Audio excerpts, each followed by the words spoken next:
మేషరాశి వారు శ్రీ నరసింహస్వామి వారి యొక్క జయంతి సందర్భంగా లక్ష్మీ కటాక్షం కోసం ఎలాంటి విధి విధానాలు పాటించాలో ఈ వీడియోలో సవివరంగా సంపూర్ణంగా తెలుసుకుందాం.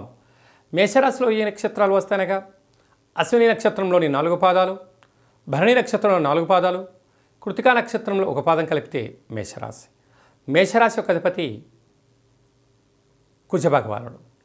ఏడాది తర్వాత రవి భగవానుడు అక్కడ సంచారం చేయడం వలన దూర వాయు జల ప్రయాణాలలో అనవసరమైనటువంటి ఇబ్బందులు, చిన్న చిన్న విషయాలకు కలహాలు, గొడవలు, మనశ్శాంతి లేకపోవడం, ఏదైనా ఒక పని చేద్దామనుకుంటే ఇంట్లో వాళ్ళు కానీ బయటి వాళ్ళు కానీ ఇప్పుడు నీకు ఇది అవసరమా అని చెప్పి మిమ్మల్ని అడ్డుకట్ట వేస్తూ ఉంటారు.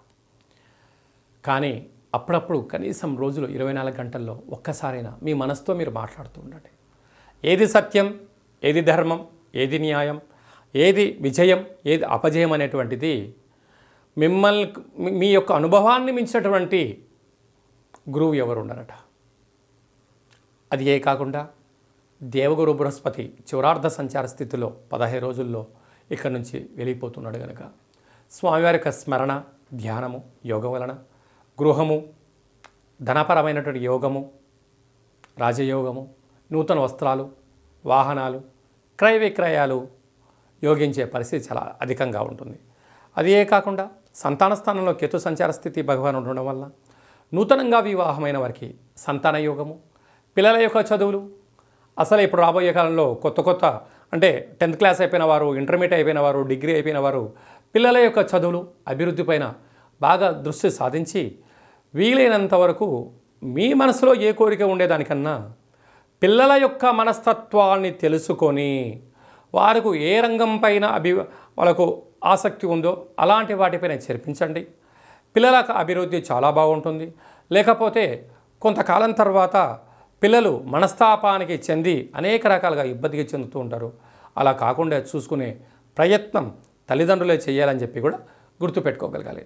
అలాగనే ఏళ్లనాటి శని మొదలైన తర్వాత చతుర్గ్రహ సంచార స్థితి, వ్యయంలో శని భగవానుడు, వ్యయంలో రాహు సంచార స్థితి ఉండడం కనుక నరసింహస్వామి వారి యొక్క జయంతి వచ్చింది కనుక వీలైతే నరసింహస్వామి వారికి తెల్లటి పుష్పాలు కానీ, ఎర్రటి గులాబీ మాల కానీ, తులసి మాలను సమర్పించడం, అలాగనే స్వామివారికి పానకం, వడపప్పును నైవేద్యంగా ఏర్పాటు చేయడం, నరసింహస్వామి వారి యొక్క స్తోత్రాన్ని వినడం, చదవడం వలన సకల దోషాలు తొలగిపోతాయి.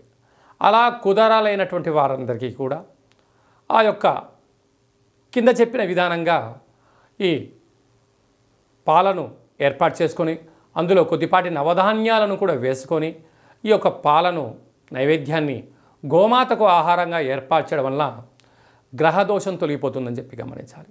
సాఫ్ట్వేర్ ఉద్యోగస్తులు, హార్డ్వేర్ ఉద్యోగస్తులు, వ్యవసాయ సోదరీమణులు, గృహ భవన నిర్మాణ కార్యక్రమం చేసేటువంటి వారందరూ, స్వయంవృత్తులు వారందరికీ కూడా చాలా శుభ పరిణామం యొక్క 2తో కలుగుతుందని చెప్పి కూడా గమనించాలి.